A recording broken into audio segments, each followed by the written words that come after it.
मेरा परिवार, मेरा स्कूल। कोई ऐसा बच्चा या बच्ची जो आपको हमेशा याद सभी दिल के या उस करीब घट हैं। अपने स्कूल को लेके कोई सपना है आपके मन में? मेरे स्कूल का एक भी बच्चा कोई बहुत अच्छी जगह पर कुछ कार्य कर जाए। हमारे बीच बातचीत के लिए अल्पा निगम, प्रधानाध्यापिका, प्राथमिक विद्यालय तिलौली गोरखपुर आई हुई हैं। अल्पा जी, आपका बहुत स्वागत है। मैं धन्यवाद सर। मैं आपसे कुछ सवाल पूछने की शुरुआत करूं इससे पहले हमारे श्रोताओं और दर्शकों को अपने बचपन के बारे में, अपने शुरुआती जीवन के बारे में, पढ़ाई के बारे में, स्कूल के बारे में या ऐसे किसी शिक्षक के बारे में बताना चाहें तो आप बता सकती हैं। सभी को नमस्कार। मेरा नाम अल्पा निगम है। मैं प्राथमिक विद्यालय तिलौली में हेड टीचर के रूप में कार्यरत हूँ। प्रारंभिक जीवन मेरा उन्नाव जनपद मेरा होम डिस्ट्रिक्ट है।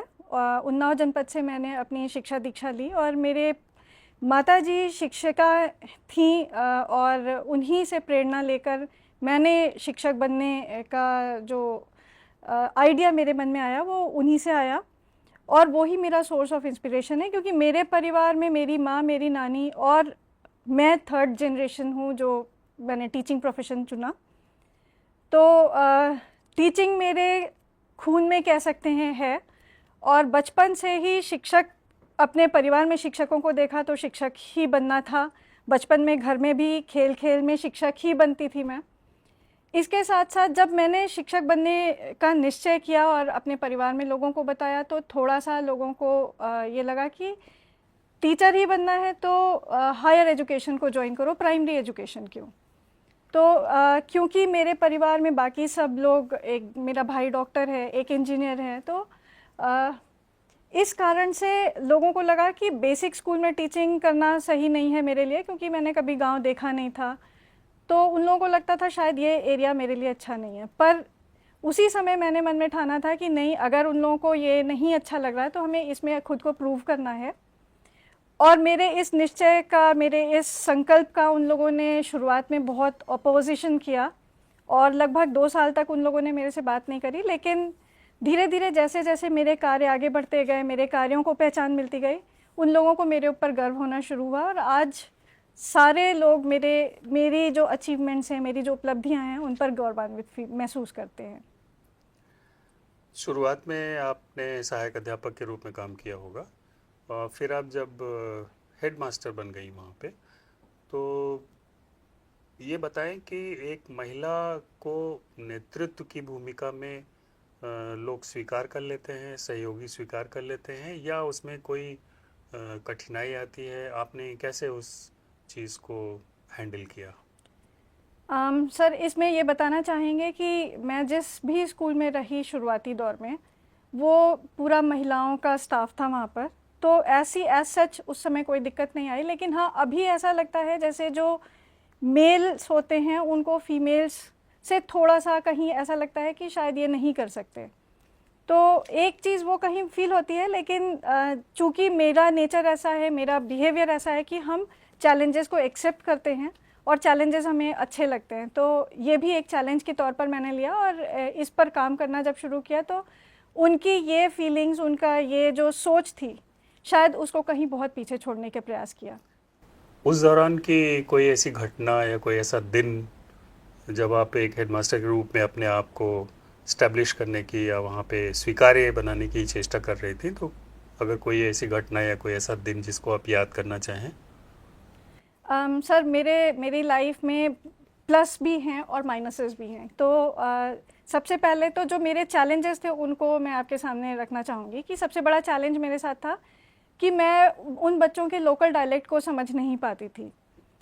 तो उसको सीखने के लिए मैंने बच्चों की माँओं को शिक्षित करने का प्रयास किया और उनसे बातचीत के दौरान, अपने विद्यालय की रसोइयों से बातचीत के दौरान मैंने वहाँ की भाषा को सीखा। इसके साथ साथ कई बार गार्जियन से वो कनेक्ट शुरुआती दौर में नहीं बन पाया। तो जैसे मैंने बच्चों से ये बोला कि तुम लोग नंगे पैर मत आओ, जूते पहन के आओ या चप्पल पहन के आओ, तो उनके पेरेंट्स आ जाते थे लड़ने कि बच्चा पढ़ेगा या चप्पलें पढ़ेंगी यहाँ पे। तो उनको किस तरह से ये मोटिवेट करना कि आप बच्चों को भेज रहे हैं तो उनकी सेफ्टी और सिक्योरिटी का भी ख्याल रखना है और उन्हें जैसे आप प्राइवेट स्कूलों में अपडेट करके भेजते हैं वैसे हमारे स्कूलों में भी आप अच्छे से भेजें। तो उसके लिए मैंने रेगुलर उनके साथ संपर्क किया, उनके साथ मीटिंग्स की, जिसका असर मुझे धीरे धीरे कर कर मिलना शुरू हुआ। और आज मेरे स्कूल में सारे बच्चे प्रॉपर यूनिफॉर्म में जूते मोजे के साथ आते हैं, टाई बेल्ट आई कार्ड सारी चीज़ें उनके पास हैं। आपके स्कूल के बच्चे और आपके सहकर्मी और गांव के लोग, माताएं खास करके, वो आपको किस नज़र से देखते हैं? सर अगर हम बात करें अपने विद्यालय की, अपने विद्यालय के आसपास जो हमारे बच्चे हैं या उनके अभिभावकों की, तो मैंने वहाँ पर अपना दूसरा परिवार जमाया है और वो हमें अपनी बेटी, गांव की बेटी के तौर पर देखते हैं। और ये जानकर खुशी होती है कि अगर मेरे ऊपर कोई मुसीबत आती है तो पूरा गांव मेरे साथ खड़ा होता है। आपने अपना परिवार नहीं बनाया? सर मेरा परिवार मेरा स्कूल है, और जिस दिन से मैंने स्कूल ज्वाइन किया तब से ही मुझे ऐसा लगा कि मेरा परिवार मेरा स्कूल है। इसके पीछे कोई ख़ास वजह, कोई निर्णय लेने के पीछे कोई ख़ास कारण? सर इसके पीछे की वजह सिर्फ यही है कि मैंने इन बच्चों के साथ बहुत मेहनत की है, और इन बच्चों से, इनके अभिभावकों से जो जुड़ा हुआ है मेरा, अगर मैंने अपने आप को वैवाहिक जीवन में लाया होता तो शायद मेरे जो रोल्स थे वो बँटते वहाँ पर, और या तो हम अपनी फैमिली लाइफ को टाइम नहीं दे पाते और या फिर हम इन बच्चों को नहीं दे पाते। तो कहीं ना कहीं मुझे बुरा लगता है, और मुझे ऐसा लगता है कि शायद वो हम उन बच्चों के साथ न्याय नहीं कर पाते, या फिर हम अपने फैमिली के बच्चों के साथ काम न्याय नहीं कर पाते। तो इसलिए एक जगह फोकस रहना शायद ज़्यादा सही समझा मैंने। आप मानती हैं कि महिला के लिए परिवार की जिम्मेदारी का प्रभाव उसके कामकाज की दुनिया पे नकारात्मक रूप से पड़ता है? नहीं सर, नॉट एग्जैक्टली। एक्चुअली इसलिए नहीं मानते क्योंकि हम सक्षम हैं हर कुछ करने में, और महिलाओं के पास जितनी शक्तियां हैं वो शायद एक पुरुष के पास उतनी नहीं होती हैं। हम इमोशनली, मेंटली और फिज़िकली शायद कहीं ना कहीं पुरुषों से ज़्यादा स्ट्रांग होते हैं। लेकिन मेरा माइंडसेट, हमें पता है कि अगर हम कहीं भी देना चाहते हैं तो हम अपना 100% देना चाहते हैं, और अगर उससे थोड़ा सा भी ऊपर नीचे होता है तो वो हमें अंदर से ख़राब लगना शुरू होता है, और फिर शायद वो मेरे लिए नहीं अच्छा होता। इसलिए हमने ये चुना सर। शुरुआत में जब आपने उस स्कूल में काम करना शुरू किया था तो वहाँ पे 69 बच्चे थे, और अभी वो संख्या बढ़ के लगभग 200 हो गई है। तो आपने ऐसा क्या किया जिससे वो स्कूल का पूरा रूपांतरण हुआ और बच्चे आने लगे, अभिभावकों का विश्वास बढ़ा? थोड़ा इस बारे में बताइए। सर हमने सबसे पहला काम तो ये किया कि विद्यालय को गतिविधियों का केंद्र बनाया, और उसमें art and craft, creativity, music, dance और योगा, और इसके साथ साथ हमने कई सारी और एक्टिविटीज़ भी स्कूल में शुरू करी, और साथ में हम बच्चों के कार्यों को समुदाय तक पहुंचाने का पूरा प्रयास हर समय हमने किया, जिसका नतीजा ये निकला कि अभिभावकों को ये लगा कि स्कूल में कुछ हो रहा है रोचक, और बच्चे कुछ परफॉर्म कर रहे हैं। तो उनकी रुचि प्राथमिक विद्यालय में बढ़ी, और वो जो पास के प्राइवेट स्कूल्स थे उनसे बच्चों ने अपना नामांकन रद्द करवाकर मेरे स्कूल में अपना नामांकन करवाया।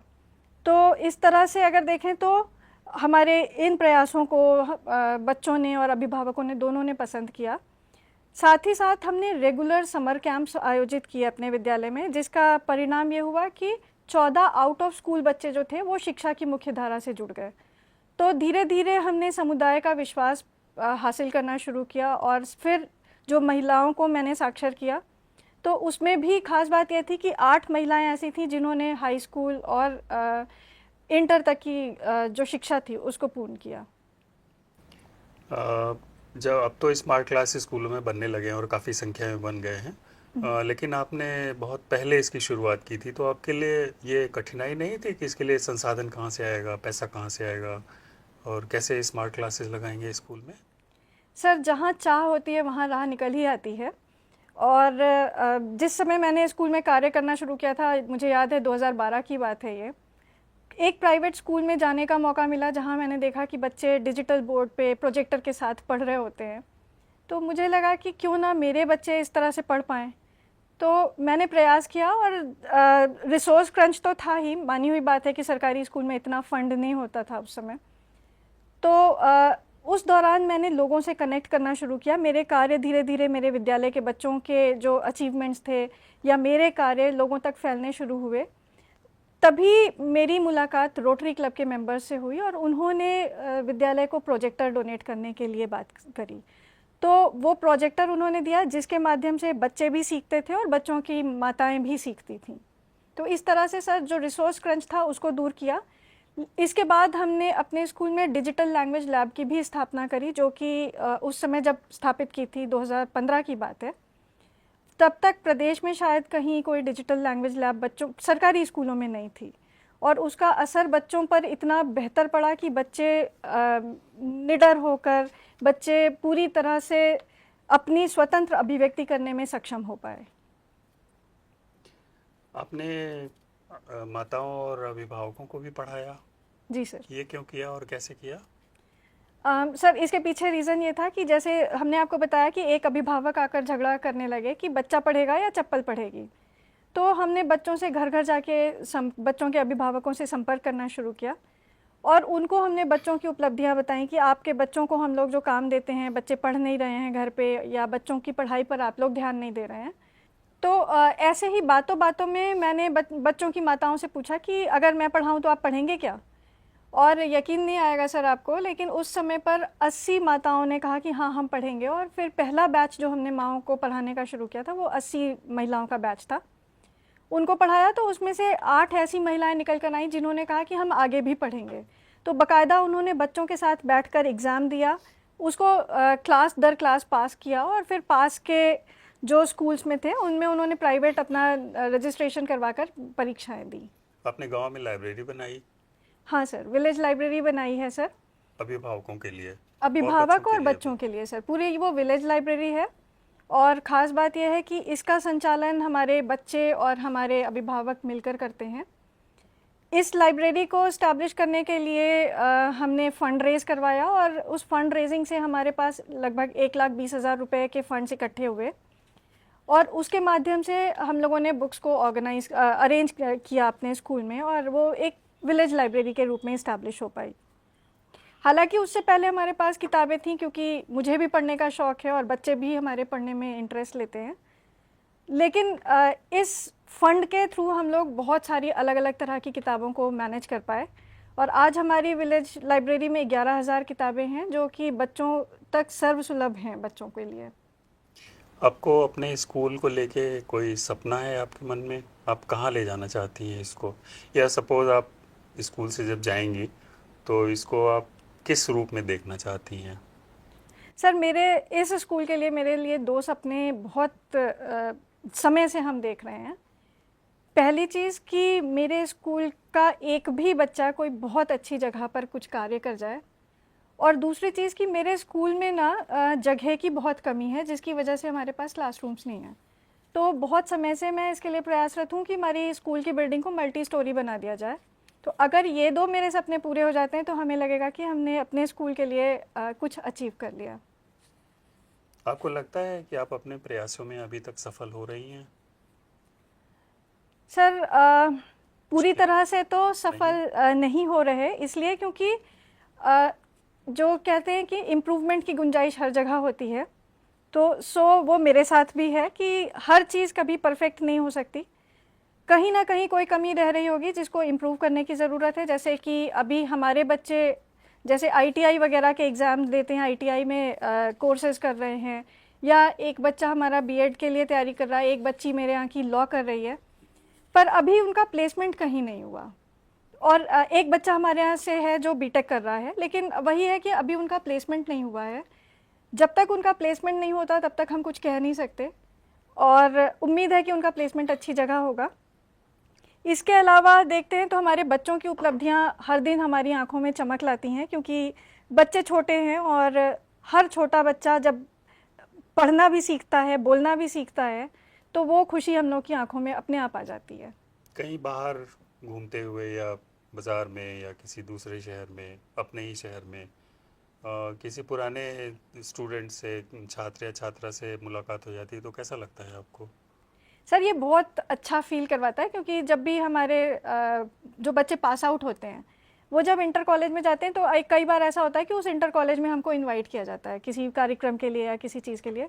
तो जब भी हम जाते हैं तो वहाँ पे एकदम भीड़ लग जाती है, बच्चे आते हैं पैर छूने और मैम आपके साथ फ़ोटो लेनी है, और ये मतलब इस तरह से बात करते हैं। हालांकि वो बच्चे स्कूल भी आते हैं हमारे, लेकिन जब उनके स्कूल जाते हैं तो उनकी खुशियाँ दोगुनी लगती हैं। दोगुनी हो जाती है। आपके काम को पहचान कर और उसकी सराहना के लिए आपको बहुत सारे अवार्ड्स मिले हैं, मैंने सुना है, कुछ बताइए। सर ये प्रोत्साहन है, अवार्ड्स तो क्या कहें, लेकिन ये कार्यों को पहचान ही कह सकते हैं उसको। धीरे धीरे लोगों ने मेरे कार्य को पहचान देनी शुरू करी। जैसे शुरुआत में डाइट गोरखपुर की तरफ से लगातार हमको बेस्ट टीचर अवार्ड दिया गया 4-5 साल तक की। इसके साथ साथ एक लीडिंग न्यूज़पेपर की तरफ से विमेन अचीवर अवार्ड दिया गया। फिर धीरे धीरे ये सिलसिला जब आगे बढ़ा तो रोटरी क्लब ने नेशन बिल्डर अवार्ड दिया, फिर नेशनल आईसीटी अवार्ड मिला, उसके बाद स्टेट अवार्ड मिला। इसके बाद फिर फुलब्राइट फेलोशिप के लिए मेरा चयन हुआ, जिसमें फुलब्राइट डीएआई प्रोग्राम के तहत मुझे 5 माह तक की यूएस में रहने का अवसर मिला। कहाँ रही आप उसमें? सर मेरा प्लेसमेंट यूनिवर्सिटी ऑफ रॉचेस्टर में हुआ था, न्यूयॉर्क में। तो वो 5 महीने वहाँ से मैंने कोर्स किया। क्या किया आपने एग्जैक्टली थोड़ा बताइए। तो कैसे आप सेलेक्ट हुई और फिर क्या किया आपने उसमें? सर इसका जो सिलेक्शन प्रोसेस है ये पूरा बहुत रिगरस होता है, करीब 9-10 महीने का इनका सिलेक्शन प्रोसेस है। और इसमें पहले वो शॉर्टलिस्ट करते हैं एप्लीकेशन के थ्रू, फिर उनका इंटरव्यू होता है, फिर उसके बाद वो डिस्कशंस वगैरह करते हैं, और फिर हमें टोफल क्लियर करना होता है। फिर फाइनल सिलेक्शन हमारा जो स्टेट डिपार्टमेंट होता है यूएस का, वो करता है। तो उस प्रोसेस से होकर गुजरना पड़ा मुझे भी, और वहाँ पर एक रिसर्च प्रोजेक्ट करना था जिस पर हमें काम करना था। तो मेरा रिसर्च प्रोजेक्ट जो था वो डिस्लेक्सिया स्क्रीनिंग टूल पर था, कि ताकि सभी बच्चे विद्यालय के सीख सकें। तो इस पर सर हमने कार्य किया वहाँ पर। आप टीचर ट्रेनर भी हैं? हाँ सर। किस बारे में क्या सिखाती हैं आप लोगों को, टीचर्स को क्या बताती हैं? सर हमारे अब तक की मतलब कह सकते हैं 2013 से लेके अब तक मैंने आर्ट एंड क्राफ्ट और अर्ली न्यूमरेसी और ईजीआर के माध्यम से जो टीचर्स हैं उनको ओरिएंटेशन करने का और उनको ट्रेनिंग करने का प्रयास किया, ताकि मैं अपने अनुभव, मैं अपने जो मेरी लर्निंग्स हैं उनको उनके साथ साझा कर सकूं। और इसके लिए मैं शुक्रगुजार रहूंगी जितने भी अवसर मुझे मिले अपने कार्यों को साझा करने के। तो वो मेरे लिए एक नई सीख का भी अवसर था, क्योंकि इतने सारे टीचर्स को ट्रेनिंग देते समय मैंने बहुत सारी चीज़ें उनसे सीखी भी। जो स्कूल होता है वो समाज का ही एक मिनी एक संस्करण है, प्रतिरूप है, ऐसा कहा जाता है। बाहर की दुनिया में जो बदलाव हो रहे हैं उससे बच्चे भी अछूते नहीं रहते हैं। जैसे सोशल मीडिया का प्रभाव बच्चों पर बहुत बढ़ रहा है, ये एक तरह की शंका है, आशंका है। इससे आप कैसे निपटती हैं, कैसे आप हैंडल करती हैं इसको कि सर बच्चे ये उससे बचे रहें? बिल्कुल सर, ये एक आम समस्या हर घरों की होती है अब आजकल। बच्चा 1 साल का 1.5 साल का होता नहीं है, पेरेंट्स उससे पहले उसके हाथ में मोबाइल थमाते हैं। तो इसके लिए मैंने बच्चों के अभिभावकों को सबसे पहले जागरूक करने का प्रयास किया कि वो अपने बच्चे को एटलीस्ट मोबाइल फ़ोन ना दें जब तक कि ज़रूरत ना हो। दूसरी चीज़, मैंने बच्चों के साथ भी राइट और रॉन्ग शेयर किया और उनको ये बताया कि कितना समय उनके लिए सही है स्क्रीन को देना और किस तरह के कंटेंट्स वो देख सकते हैं। तो एक सेंस ऑफ रिस्पॉन्सिबिलिटी उनके अंदर डेवलप करने का प्रयास किया, और कुछ वीडियोस भी उनको इस तरह के दिखाए जिसमें उनको ये पता चले कि उनके लिए थ्रेट्स क्या हो सकते हैं। तो इस तरह से उन्हें जागरूक करने का सर प्रयास है, अभी प्रयास जारी है, देखते हैं सर कितना सफल हो पाते हैं। लेकिन हाँ, ये ज़रूर है कि बच्चों को राइट और रॉन्ग सिखाना ज़रूरी है। आप अपने स्कूल को अगर आप कल्चरली डिफाइन करना चाहें तो स्कूल की एक संस्कृति होती है, हर स्कूल की। कुछ शब्दों में अगर आप बता सकें स्कूल की संस्कृति, culture of school, culture of classroom. Sir अगर हम इसको देखें तो शायद मैं अपनी नज़रों से अगर देख पाऊँ तो मुझे ऐसा लगता है कि मेरा स्कूल रचनात्मक है, और अगर भाषाई दक्षता को ध्यान में रखें तो हमारे स्कूल के बच्चे भाषाई दक्षताएं काफ़ी बेहतर तरीके से पा सकते हैं। अक्सर ये सुनने को मिलता है कि जो बच्चे आते हैं स्कूल में वो ऐसी पृष्ठभूमि से आते हैं जहाँ पे कई तरह के अभाव हैं, शिक्षा का अभाव है, आर्थिक अभाव है, और भी कई समस्याएं हैं। माता पिता बहुत पढ़े लिखे नहीं हैं, बहुत रुचि नहीं लेते हैं। अ, इस तरह के पृष्ठभूमि में जो बहुत सारा अंतर है, एक चीज़ वो है, और एक है स्कूल अपना प्रयास करता है, टीचर्स प्रयास करते हैं, आप प्रयास करती हैं। तो आपको लगता है कि अगर स्कूल में पूरी मेहनत की जाए, पूरे दिल से और मन से काम किया जाए, तो जो उनके पृष्ठभूमि में अभाव है उसको आप हरा देंगी, आप उसको नलीफाई कर देंगी, या उसका असर ख़त्म हो जाएगा? बिल्कुल सर, हम इसको बिल्कुल बेहतर तरीके से मानते हैं। आपके साथ में एक रीसेंट एग्जांपल शेयर करना चाहेंगे। निपुण विद्यालय और निपुण विद्यार्थी की बात आजकल हर जगह हो रही है, और इसके पहले जितने भी 2 असेसमेंट्स हमारे स्कूल के हुए थे, और ये मेरे लिए अजीब सी बात थी कि इन दोनों ही उसमें, जैसे दूसरे वाले जो असेसमेंट था उसमें मैं यहाँ थी नहीं, यूएस में थी, और उसके पहले वाला नया, उस समय कोविड के बाद बच्चे थे, तो उनके पास लर्निंग जो गैप्स थे वो काफ़ी थे उनके, तो हमारा विद्यालय निपुण नहीं हो पा रहा था। इस दौरान जब तीसरा असेसमेंट होना था तो हमारे ऊपर बहुत ज़्यादा प्रेशर था कि हमारा ही स्कूल क्यों नहीं निपुण हो पा रहा है, जबकि हमारे बच्चे भाषाई दक्षताएं बेहतर तरीके से पा रहे हैं। तो उस दौरान मैंने एक कोशिश ये करी कि मैं रेगुलर वर्कशीट्स के साथ में बच्चों के साथ काम कर रही थी। मैंने उनको रोज़ एक पेपर दिया, और उस पेपर पर रोज़ उनका हम अगले दिन उस पर डिस्कशन करवाते थे कि कौन से बच्चे क्या नहीं कर पाए, ये हमें भी पता चलता था और बच्चों को भी पता चलता था कि वो ये नहीं कर पाए। तो वो पेपर डिस्कशन करने के बाद आज अभी 1.5 से 2 महीने के अंतराल पर हमें ऐसा लग रहा है कि वो बच्चे जिस लेवल पर पहुंच गए हैं वो सच में एक करिश्मा ही है। कोई ऐसा बच्चा या बच्ची जो आपको हमेशा याद रहती हो अभी सर तक बहुत बहुत हैं सर। किसी एक का उदाहरण देंगी, सर सभी दिल के या उस करीब घटना हैं। का उदाहरण? सर मेरे पास बहुत सारे बच्चे ऐसे हैं जिनको मेरे दिल के करीब, जो मेरे बहुत हैं, उसमें से एक सितारा है। वो बच्ची कक्षा 1 से मेरे स्कूल में पढ़ रही थी, और उसकी खास बात ये थी कि वो उसके घर में दुकान थी, तो वो कक्षा 1 की बच्ची कक्षा 1 से ही अपनी दुकान में बैठकर और लेन देन का काम करती थी। और उसकी जो काम करने का तरीका था वो आज भी हम अपने जो हमारे आजकल के बच्चे हैं उनके साथ में हम कहते हैं वो सितारा बच्ची आती थी, वो बहुत अच्छी थी। इसके बाद अंजलि एक बच्ची है, और बहुत सारे बच्चे हैं सर। एक बच्ची लास्ट सेशन में हमारे यहाँ से पास आउट हो रही थी, तो हम बच्चों को रिस्पॉन्सिबिलिटीज़ देते हैं। तो जैसे किसी को हमने अपने ऑफिस का सामान का जिम्मेदारी दे दी कि हम जब भी कोई सामान मांगेंगे तुम लोग ला कर दोगे। तो वो पास आउट हो रही थी, तो उसने कहा मैम इस संडे को अगर आ जाएंगी तो हम दूसरे बच्चों को बता देंगे कौन सा सामान कहाँ रखा है। तो हमने कहा ठीक है हम आते हैं। तो बच्चों को उसने खुद से सेलेक्ट किए वो बच्चे जो उस सामान को अच्छे से मैनेज कर पाएँ, ऑर्गेनाइज कर पाएँ। और जब हम स्कूल पहुँचे तो उसने ये बोला कि बच्चों को वो इंस्ट्रक्शन दे रही थी, देखो जब मैम यहाँ से ये सामान मांगे तो उनको देना, उन्हें कोई परेशानी नहीं होनी चाहिए। तो इस तरह की जब बच्चों के अंदर थॉट्स आते हैं ना, तो वो अंदर से सर खुशी देते हैं। और ऐसे मेरे ख्याल से सैकड़ों बच्चे मेरे स्कूल से निकल के गए हैं। स्कूल में काम करना आसान भी है और कठिन भी है, और प्रधान के रूप में, प्रधान अध्यापक के रूप में काम करना थोड़ा जटिल होता है, मुश्किल नहीं कहूँगा।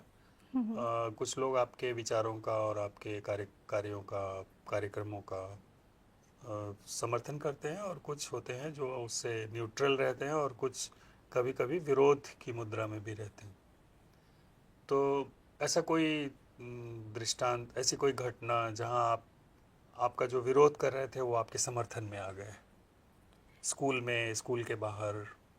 सर ऐसे बहुत सारे आपके लोग दोस्त हैं बन गए? सर, ऐसे बहुत सारे लोग हैं जिन्होंने शुरुआत में बहुत निगेटिव तरह से हमको लिया, लेकिन धीरे धीरे जब पूरी तरह से हमको जानने की कोशिश करी, मेरे कामों को जानने की कोशिश करी, तो वो फिर मेरे लिए मेरी बैकबोन बन गए, और वो एक ऐसी स्ट्रेंथ बनकर मेरे साथ जुड़े कि अच्छा लगता है ये जानकर कि वो आज हमारे साथ हैं लोग। और दूसरी एक खास बात ये भी है सर कि जैसे ये जो निगेटिव कमेंट्स आते हैं ना, कई बार लेग पुलिंग करते हैं लोग, आज भी करते हैं। स्ट्रगल मेरा शुरू से रहा है कि हमने जब ज्वाइन किया था तब भी स्ट्रगल फैमिली में भी किया, फिर स्कूल में भी किया, और वो स्ट्रगल आज तक बरकरार है। लेकिन जो निगेटिव कमेंट्स आते हैं सर, वो हमें किसी ना किसी तरह से निगेटिव रीइंफोर्समेंट देते हैं और वो मुझे बेहतर करने के लिए प्रोत्साहित करते हैं। तो उन कमेंट्स को मैं इस तरह से लेती हूँ कि अभी इम्प्रूवमेंट की और गुंजाइश है। किसी एक व्यक्ति का नाम लेना चाहेंगे जिसने आपको एक शिक्षक के रूप में बहुत मदद की हो, आपको आगे बढ़ने का प्रोत्साहन दिया हो, आपने बहुत सीखा हो? सर, हमने शुरुआत में ही बताया था कि मेरे परिवार में ही मैं तीसरी जनरेशन हूँ शिक्षक के तौर पर। तो बचपन से ही मैंने एक शिक्षक को अपने घर में ही देखा था। इसके बाद मैंने अपने परिवार में मेरी नानी, मेरी माँ, मेरी मौसियों को देखा। इसके साथ साथ मैंने जब स्कूल में कदम रखा तो बहुत सारे टीचर्स ऐसे थे जिन्होंने मुझे बहुत प्रभावित किया। फिर मैंने जब ग्रेजुएशन में कर रही थी तो मेरे साइकोलॉजी के एक लेक्चरर थी, उस कॉलेज की वो प्रिंसिपल भी थी। उनका पढ़ाने का तरीका मुझे बहुत प्रभावित करता था। वो जो आज पढ़ाती थी अगले दिन वो ज़रूर पूछती थी, तो उससे हमारी जो समझ थी वो बहुत अच्छे से बन पाती थी। तो उनसे भी बहुत प्रेरणा मिली हमको सर। सही बात है। हमारे आसपास बहुत से ऐसे व्यक्तित्व होते हैं, लोग होते हैं जो जानकारी का, ज्ञान का, दृष्टि का स्रोत होते हैं। आपने कैसे खोजा, पहचाना कि नहीं इनसे मुझे कुछ सीखना है, जानना है? सर, मेरी ये जो खोज है ना, ये मेरी खाली बड़ों तक ही नहीं सीमित है। हम हर दिन अपने बच्चों से भी सीखते हैं, और जो मेरे छोटे बच्चे हैं उनके पास जो प्रैक्टिकल जानकारी है, जो वो अपने लिमिटेड रिसोर्सेज से सीख कर मेरे पास आते हैं और वो बताते हैं, जुगाड़ जिसको कहते हैं। तो वो जो जुगाड़ू प्रवृत्ति उनकी है, उनसे भी बहुत कुछ सीखने को मिलता है। तो मैंने आपको शुरुआत में ही बताया कि मैंने भाषाई रूप से खुद को उनके साथ सामंजस्य स्थापित करने के लिए मैंने भोजपुरी उनसे ही सीखी। लगातार जब हमें कोई चीज़ नहीं समझ आती है तो मैं उन्हीं से ही पूछती हूँ कि इसका क्या मतलब है, ये क्या बोल रहे हैं। जैसे बहुत फ्लो में कोई भोजपुरी बोल जाता है तो समझ नहीं आता, तो हम बच्चों की ओर जब अपना मुंह करते हैं तो बच्चे बताते हैं, मैम ऐसे कह रही, ये इसका मतलब ये है। तो लगातार मेरी जो सीखने की जो प्रक्रिया है वो लगातार चल रही है। इसके साथ साथ जैसे बहुत सारे टीचर्स से हम जुड़े हुए हैं, बहुत सारे टीचर्स से कनेक्ट किया है। जैसे टीचर्स ट्रेनिंग के दौरान करीब 1,25,000 टीचर्स के साथ जुड़ा हुआ होना, उनके कार्यों से सीखना।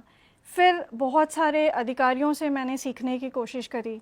SCRT ने मुझे बहुत अवसर दिए सीखने के, और बहुत सारे संस्थाओं के द्वारा मुझे आमंत्रित किया गया। मैंने वहाँ पर जाकर गेस्ट लेक्चर दिया अगर, तो वहाँ से लोगों से सीखा भी बहुत कुछ। तो ये जो सीख है वो हर दिन बढ़ती है, और मेरा ऐसा मानना है कि अगर इन कार्यशालाओं से, इन बैठकों से, इन मीटिंग से अगर हम कोई एक की लर्निंग भी लेकर चलते हैं तो मेरे अंदर बहुत बड़ा बदलाव आता है।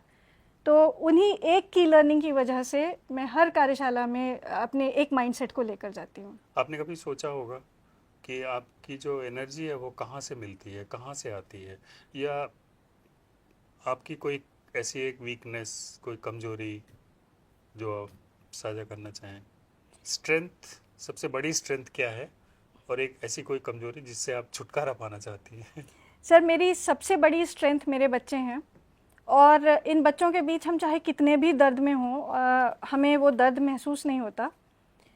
और जैसे लोग पूछते हैं ना कि आपकी ज़िंदगी का आहा मोमेंट कौन सा है, तो मेरी ज़िंदगी का आहा मोमेंट मेरे बच्चे हैं। कभी भी कोई भी अगर हम बात करते हैं बच्चों से, कितना भी परेशान हो, कितना भी टेंशन हो, लेकिन उन बच्चों के बीच जाके मेरे सारे दुख, सारे दर्द खत्म हो जाते हैं। इसके साथ में एक वाकया शेयर करना चाहूँगी सर, कि बात 2021 की है। मैं डीप डिप्रेशन में थी। उस दौरान इतना ज़्यादा डिप्रेशन था, 6 महीने से मैंने दवाइयाँ चल रही थी मेरी और कोई असर नहीं हो रहा था। इस दौरान 3 बार मैंने कोशिश भी की कि मैं खुद को ख़त्म कर लूँ क्या, तो गाड़ी को ओवर स्पीड करने की कोशिश करी।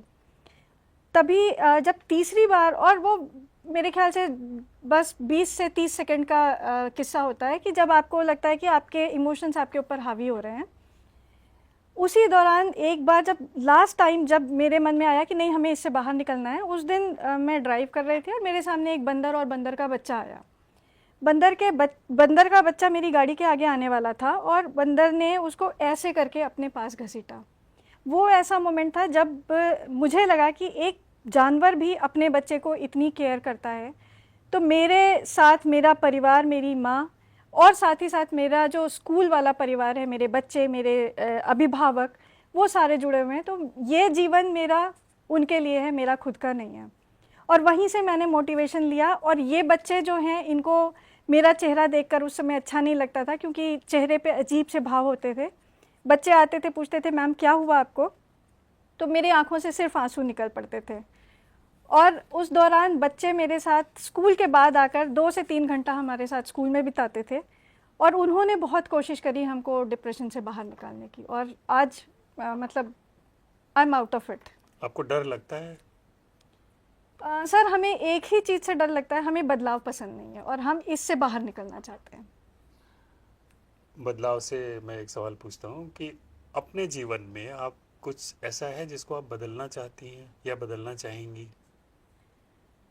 अ, रीराइट करना चाहेंगी? जो पीछे घटित हो चुका है सर,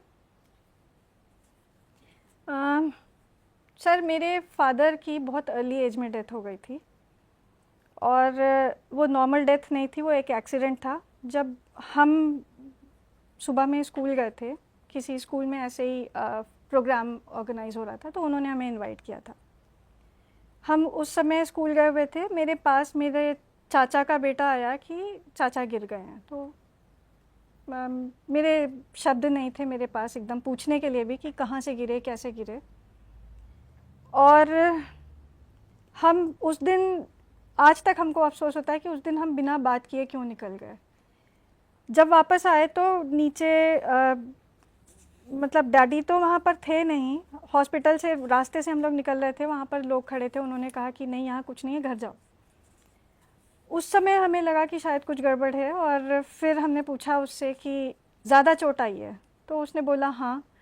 लेकिन उसके बाद हमने दोबारा कुछ पूछा नहीं, पर घर के जब पास गए तो हमें लगा कि यहाँ तो बहुत खून ही खून पड़ा था और बिल्कुल अजीब सा माहौल हो रखा था।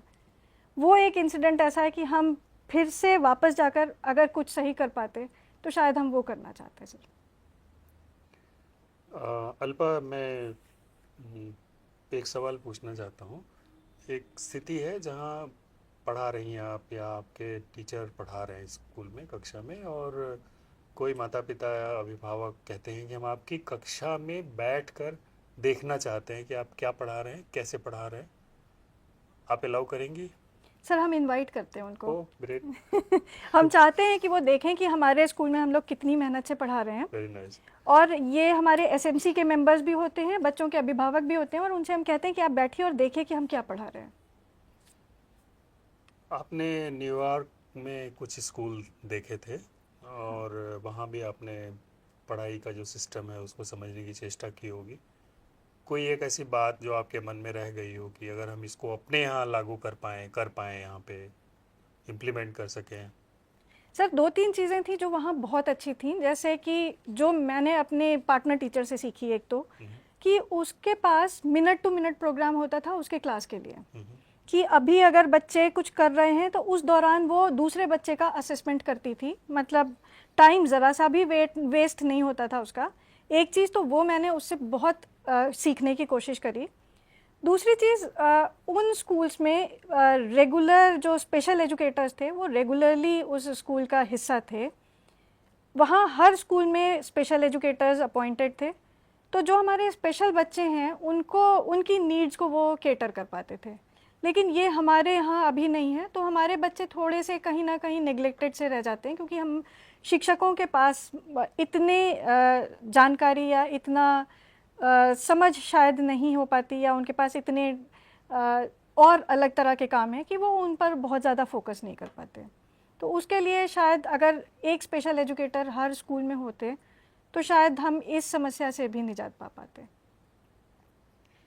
आपने एक इंटरव्यू में कहीं कहा है कि गांवों में प्रतिभा की कमी नहीं है, इन बच्चों को एक अवसर चाहिए। तो ये जो बात है बहुत महत्वपूर्ण है। बच्चों को अवसर मिले, उनके लिए सुविधाएं जुटाई जाएं, इसके लिए पिछले 6-7 साल में बहुत काम हुआ है और वो दिखाई भी देता है। जिस तरह से स्कूल के परिवेश को आकर्षक बनाने की चेष्टा की गई है और पढ़ाई कक्षा के अंदर का जो वातावरण है उसको बदलने की जो चेष्टा हो रही है, आप उससे कितना प्रभावित हैं? उसमें कोई कुछ नया जोड़ना चाहेंगी कि एक आइडिया और है, अगर इसको हम इस तरह से करें तो और अच्छा हो सकता है? सर जो प्रयास हो रहे हैं वो बेहतरीन हैं, लेकिन अगर जैसे जो टीचर की क्रिएटिविटी है, जैसे ये मेरा खुद का भी मानना है कि हर टीचर अपने आप में बहुत क्रिएटिव होता है, तो उनकी क्रिएटिविटी को बनाए रखने के लिए अगर थोड़ा सा, जैसे अभी ऐसा लगता है कि सारी चीज़ें बनी बनाई आती हैं, हमें सब चीज़ें मिलती हैं और हमें उसके अकॉर्डिंग चलना है। बेशक कि हम उससे इतर जा सकते हैं, लेकिन कई बार टीचर्स को इस चीज़ में लगता है कि हमें इसी तरह से करना है, तो उनकी क्रिएटिविटी मर रही है। तो एक फ्रीडम जो होती है ना सर, वो बहुत ज़रूरी है एक टीचर के लिए, टीचर की क्रिएटिविटी को ज़िंदा रखने के लिए।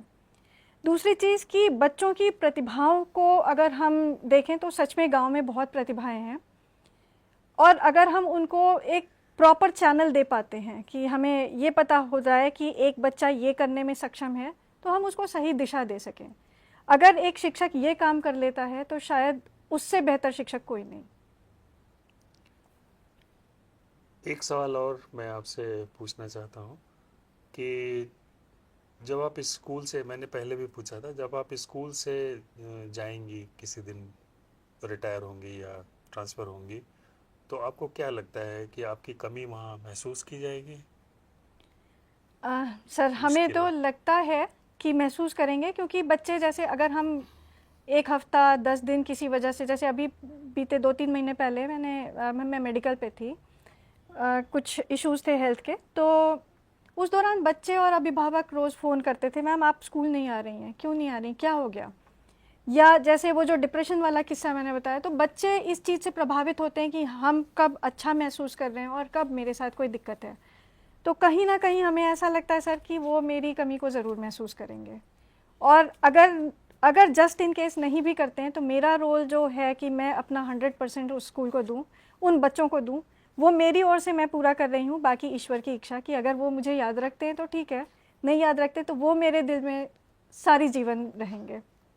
आपने शिक्षकों का एक समूह बनाया है जिसमें कुछ पढ़ाई की बातचीत होती है, एक दूसरे से सीखने की बात होती है, लर्निंग कम्युनिटी, हाँ उसका सर। एक नाम भी आपने रखा है अच्छा सा। हम्म। क्या है वो, the whole idea behind this, और उसमें आप करते क्या हैं? सर ये मेरी एक प्रोफेशनल लर्निंग कम्युनिटी है जिसका नाम है नीव। और ये नीव नाम इसलिए रखा क्योंकि हम लोग प्रारंभिक स्तर पर बच्चों के साथ, जो हमारे आरंभिक स्तर के बच्चे होते हैं, उनके पठन कौशलों के विकास पर कार्य करने का प्रयास है। और वो भी इसलिए क्योंकि मैंने एक कोर्स किया था 2015 में, और जो भाषाई कौशलों के विकास के ऊपर था, मतलब प्रारंभिक कक्षाओं में कैसे बच्चों में हम भाषाई कौशलों को विकसित कर सकते हैं। तो उस कोर्स के दौरान जो भी मेरी लर्निंग्स थी, अगर मैं अपने साथ अपने पास ही रखती तो शायद वो डंप होती और बाकी स्कूल्स उससे फ़ायदा नहीं ले पाते। तो इसलिए मैंने सोचा कि एक पीएलसी गठित की जाए जिसमें कई सारे जो लाइक माइंडेड टीचर्स हैं उनको जोड़ें, और फिर उनकी लर्निंग, अपनी लर्निंग्स को उनके साथ साझा करके, उनके क्लासरूम्स को देखकर उनसे भी सीखने का प्रयास किया। इसके साथ साथ हम लोगों ने जो लोकल डायलेक्ट है उस पर कुछ किताबें बनाई, जो हमारे ट्रांसलेटेड वर्जन था टेक्स्ट बुक्स का, उस पर काम किया उन लोगों के साथ। उसमें अभिभावकों को भी इन्वॉल्व किया।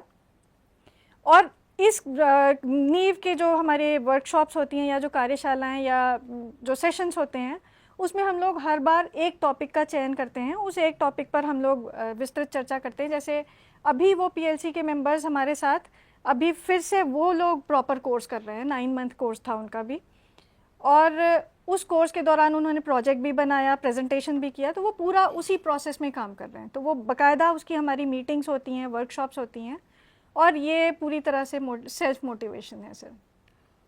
मानिए कि आप कैमरे के सामने लाइव हैं और आपके स्कूल के बच्चे और बहुत सारे टीचर आपको सुन रहे हैं, तो उनको आप क्या कहेंगी?